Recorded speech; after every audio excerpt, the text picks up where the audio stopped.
కొంతమంది దగ్గర ఈ పదాన్ని వింటూ ఉంటాం. అందరూ బాగుండాలి, అందులో నేనుండాలి అని ఈ మాటని కొటేషన్స్‌గా వాడుతూ ఉంటారు. అందరూ బాగుండాలి, అందులోనే నేనుండాలి అని మాట్లాడతారు. ఏమైందండి మనకి? మనం బాగుండాలని చూస్తున్నాం. మనకంటే పెద్దవాళ్ళు మన తల్లిదండ్రులు బాగుండాలి అని మనం చెప్పుకోవాలి. అందరూ బాగుండాలి, అందులో అమ్మా నాన్న బాగుండాలి అని ఈ రకంగా మాట్లాడాలి నిజం చెప్పాలి అని అంటే.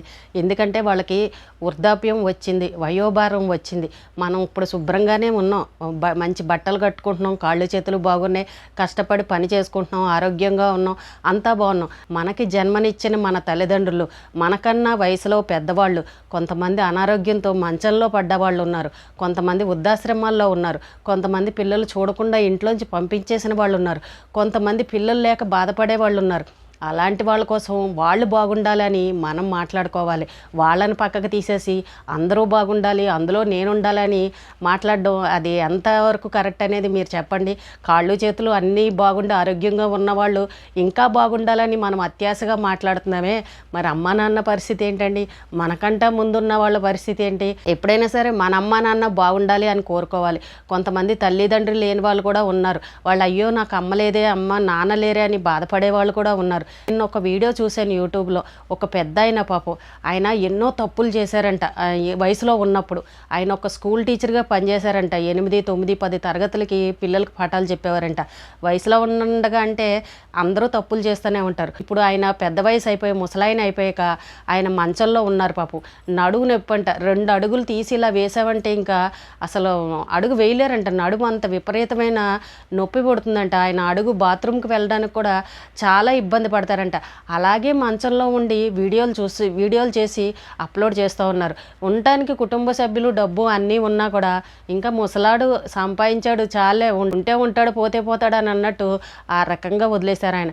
ఆయన ఎన్ని సూక్తులు చెప్తున్నారని అంటే, నేను వయసులో కుర్రాడిగా ఉన్నప్పుడు చాలా తప్పులు చేశాను, చాలా వేషాలు వేశాను, కర్మ ఇప్పుడు అనుభవిస్తున్నాను, నేను తప్పు ఖచ్చితంగా అనుభవించాల్సిందే, భగవంతుడు ఈ ప్రాణాన్ని తీసుకువెళ్ళిపోవట్లేదు, ఒరే నువ్వు తప్పు చేసావరా, ఇంకా నీకు సమయం ఉంది, నువ్వు అనుభవించాల్సింది ఉంది, నువ్వు పడాల్సిందే, ఈ రకంగానే మంచంలో ఉండి అనుభవించాల్సిందే అని చెప్పేసి నా ప్రాణాన్ని ఇంకా తీసుకువెళ్ళకుండా నన్ను ఈ మంచంలో ఇలాగే ఉంచాడు. అది భగవంతుడి తప్పు కాదు, నా తప్పే, నేను చేసిన తప్పులే. కాబట్టి మనం వయసులో ఉన్నప్పుడు విర్రవీగిపోయి తప్పులు కనుక చేశాము అని అంటే ఇదిగో ఇలాంటి సమయంలో మంచాన పడి అనుభవించాల్సిన పరిస్థితి వస్తుందని ఆ పెద్ద ఆయన చెప్తుంటే నిజంగా కళ్ళల్లో నీళ్ళు వచ్చాయి.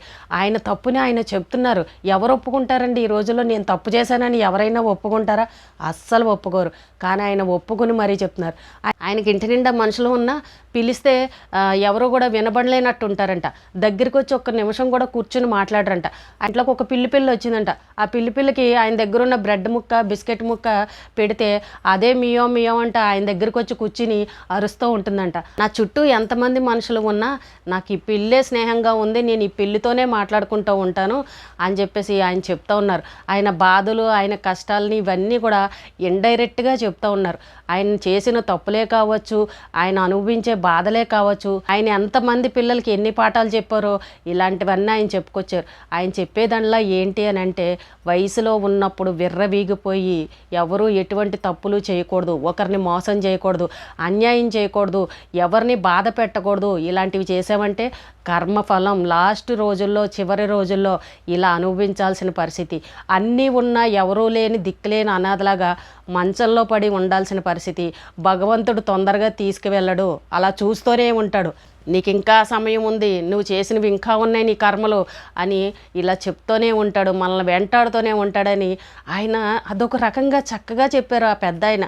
నిజంగా ఈ రోజుల్లో ఎవరు చెప్తారండి?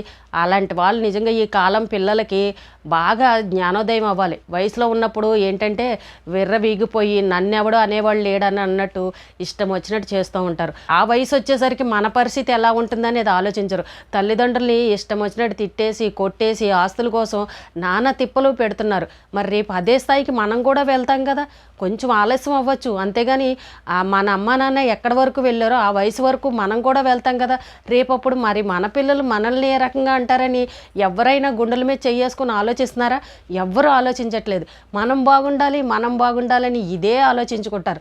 ఎప్పుడైనా సరే అందరూ బాగుండాలి, అందులో నేనుండాలి అని కాదు, అందరూ బాగుండాలి, అందులో అమ్మా నాన్న బాగుండాలని కోరుకోవాలి. ఎందుకంటే మనకు జన్మనిచ్చింది వాళ్ళే, మన మనకంట ముందు వృద్ధాప్యంలోకి వెళ్ళింది వాళ్ళే. వాళ్ళ శేష జీవితం నిజంగా హాయిగా గడవాలి. నిజంగా ఇప్పుడు ఆయన పడుతున్న బాధను చూస్తుంటే సడన్గా చనిపోయిన వాళ్ళే అదృష్టవంతులని అనిపిస్తూ ఉంటుంది. హార్ట్ అటాక్లు వచ్చి సడన్గా ఏదన్నా యాక్సిడెంట్లు అలా చనిపోయారు అనుకో, అమ్మ మనం బాధపడి ఏడుస్తూ ఉంటాం. కానీ నిజంగా వాళ్ళే అదృష్టవంతులేమో అనిపిస్తుంది. ఎందుకంటే ఏది కూడా మంచంలో అనుభవించకుండా, ఒక ట్యాబ్లెట్ వేసుకోకుండా, ఒక హాస్పిటల్ వెళ్ళకుండా, ఏ బాధలు భరించకుండా భగవంతుడు చక్కగా తీసుకువెళ్ళిపోయాడని అలా ఇప్పుడు ఇలాంటివి చూసిన తర్వాత అలా అనిపిస్తూ ఉంటుంది. ఏదైనా సరే మనం చేసిన పాపాల వల్లే మనం చివరి రోజుల్లో ఇలాంటి కర్మలను అనుభవించాల్సిన పరిస్థితి. ఆయన చెప్తున్నారనమాట, మనం తప్పులు చేయకూడదు, వయసులో ఉన్నప్పుడు పాపాలు చేయకూడదు, మోసం చేయకూడదు. అలాంటివి చేసావంటే ఇదిగో నేను చాలా చేశాను, అందుకే నాకు ఈ రోజున భగవంతుడు నాకు ఈ శిక్ష వేశాడు. చివరి రోజుల్లో నా చుట్టూ మనుషులున్నా నేను పిల్లితోనూ కుక్కతోనూ మాట్లాడుకునే పరిస్థితి, మాట్లాడేవాళ్ళు కూడా లేరు అని పాపం ఆయన బాధపడుతూ వీడియో చేశారు. నిజంగా పెద్దవాళ్ళు చెప్పింది కరెక్టే ఉంటాయి, మనకు తెలియక ఇప్పుడు విర్రవీగిపోతాం. కానీ ఎవరైనా సరే మనకంటే మన ముందు పెద్దవాళ్ళు, తల్లిదండ్రులు ఉన్నవాళ్ళు, వాళ్ళ శేష జీవితం హాయిగా వెళ్ళిపోవాలి. ఇబ్బంది పడకూడదు, బాధపడకూడదు. వృద్ధాప్యం అనేది ప్రతి ఒక్కరికి వస్తుంది, వయోభారం అనేది అందరికీ వస్తుంది. కానీ వాళ్ళు ఏ ఇబ్బంది పడకుండా హాయిగా చనిపోయారు అనుకోండి, అంతకంటే మించిన సంతోషం ఉండదు. లేదంటే వాళ్ళు నరకం అనుభవిస్తూ మనం వాళ్ళ బాధని మనం చూడలేక మనం బాధపడుతూ ఇద్దరూ బాధపడే పరిస్థితి. మన జీవితంలో తెలుసో తెలియక కొన్ని తప్పులు చేస్తాం. కానీ కొంతమంది అన్నీ తెలిసి కూడా పాపాలు, మోసాలు, తప్పులు ఇలాంటివన్నీ చేస్తూ ఉంటారు. అవి మాత్రం అస్సలు చేయకండి. చివరి రోజుల్లో ఇవన్నీ మూటకట్టి లెక్క పెట్టి భగవంతుడు మన నెత్తి మీద వేస్తాడు. మిమ్మల్ని క్షేమంగా మాత్రం పైకి తీసుకువెళ్ళాడు. మంచంలో పెట్టి కుమిలి కుమిలి కుమిలి కుమిలి చచ్చేలాగా చేస్తాడు భగవంతుడు. నరకం అంటే ఏంటో ఎక్కడో ఉంటుందని అని మనం అనుకుంటాం. లేదు, ఇక్కడే ఉంది నరకం అంటే. ఇక్కడ అన్నీ అనుభవించిన తర్వాతే మనం పైకి వెళ్తామని ఆ పెద్ద ఆయన చెప్తూ ఉన్నారు. కాబట్టి తెలుసో తెలియకో ఇంతకాలం ఎవరైనా తప్పులు చేస్తే సరే, కానీ ఇక్కడ నుండి మాత్రం తెలిసి మాత్రం ఎవ్వరూ తప్పులు చేయకండి. మన శేష జీవితాన్ని కూడా గుర్తు చేసుకోండి. ఈరోజు హాయిగా కాళ్ళు చేతులు బాగున్నాయి, నాకేంటని కాలర్ ఎగరేసి తిరిగామనంటే మనం చివరి రోజుల్లో మనం బస్ స్టాండ్లో అలా లాస్ట్ జీవితం ఉంటుంది చూసారా, ఆ మంచం అనే స్టేషన్లో అక్కడే ఉండిపోయి మొత్తం అన్నీ అనుభవించిన తర్వాతే భగవంతుడు మనల్ని తీసుకువెళ్తాడు. అంతవరకు మనం అలా ఆగాల్సిందే. కాబట్టి ఎవరూ తప్పులు చేయకండి. మన వృద్ధాప్యం జీవితం కూడా హాయిగా ఉండేలాగా చూసుకోండి. కాబట్టి తెలుసో తెలియకో కొన్ని తప్పులు చేసినా కూడా చివరి రోజుల్లో మన జీవితం బాగుండాలి అని అంటే మంచి పనులే చేయండి, మీకు తోచిన సాయమే చేయండి, దాన ధర్మాలు చేయండి. అలా అంటే మన స్థాయికి మించి చేయమని కాదు, మనకున్న దాంట్లోనే చేయండి. కానీ ఒకరిని అన్యాయంగా తిట్టడము, ఒకరిని మోసం చేయడము ఇలాంటివి చేయకండి. ఆ పెద్ద ఆయన చెప్తుంటే నిజంగా కళ్ళల్లో నీళ్ళు వచ్చి ఆయన ఒప్పుకున్నారు. ఆయన వయసులో ఉండగా నేను ఎన్ని తప్పులు చేశాననేది ఆయన ఒప్పుకొని చెప్తున్నారు. ఆయన నిజంగా ఈరోజు అనుభవిస్తున్నారు. బాత్రూమ్కి ఒక అడుగు వేసానంటే నా నడువు ఎందుకు పనిచేయదు, నేను కింద పడిపోయే పరిస్థితి, నా కాళ్ళు పనిచేయవు, భగవంతుడు నాకు ఆ స్థాయికి తీసుకొచ్చారు. ఒకప్పుడు నేను రాజాలాగా బతికాను, ఈ రోజు నా పరిస్థితి మంచమే నాకు పెద్ద బస్ స్టాండు, రైల్వే స్టేషన్ లాగా అయిపోయింది, బండి రాదు, నేను ఎక్కలేకపోతున్నాను, భగవంతుడు నన్ను పిలవట్లేదు అని ఆయన బాధపడుతూ చెప్తున్నారు. పెద్దవాళ్ళు చెప్పిన దాంట్లో ఏది నిజం లేదని అనుకోకూడదు, ప్రతిదీ సత్యాలే ఉంటాయి. ఎందుకంటే వాళ్ళు అనుభవించిందే మనకు చెప్తారు కాబట్టి వాళ్ళ మాటని ఎవరో కూడా కొట్టేయద్దు. అలాగే కొంతమంది అంటూ ఉంటారు, వాడు చేసిన పాపాలు వాడు అందుకే అనుభవిస్తున్నాడు, మనకేం పట్టిందని అని అంటూ ఉంటారు. వాడు చేసిన పాపం వాడు అనుభవిస్తున్నాడు, కానీ మనం చూస్తూ ఏ సాయమో చేయకుండా మనం అలాగే ఉన్నాం అనుకోండి, అది కూడా మహాపాపమే కదా. ఇప్పుడు తల్లిదండ్రులు తప్పు చేశారని వాళ్ళు అనుభవిస్తున్నారు కదా అని మనం వాళ్ళకి ఏ సాయమో చేయకుండా మనం అలాగే చూస్తూ ఉంటే మరి అది కూడా మహాపాపమే కదా. రేపు మన పిల్లలు కూడా మనల్ని అలాగే చేస్తారు కదా. కాబట్టి అందరూ బాగుండాలి, అందులో అమ్మా నాన్న బాగుండాలి అని కోరుకోవాలి.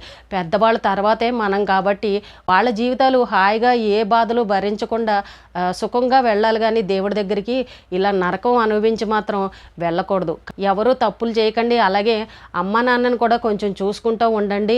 వాళ్ళు తప్పులు చేశారని మనకేం పట్టింది, వాడు అప్పుడు అలా చేశాడు ఇలా చేశాడని వాళ్ళని ఇంకా నరకంలోకి తీసుకెళ్ళి మనం నరకం చూపించామనంటే రేపు భగవంతుడు మనకు కూడా అదే పరిస్థితి తీసుకొస్తాడు. వాళ్ళు వెళ్ళిన చోటకే మనం కూడా వెళ్ళాల్సిన పరిస్థితి.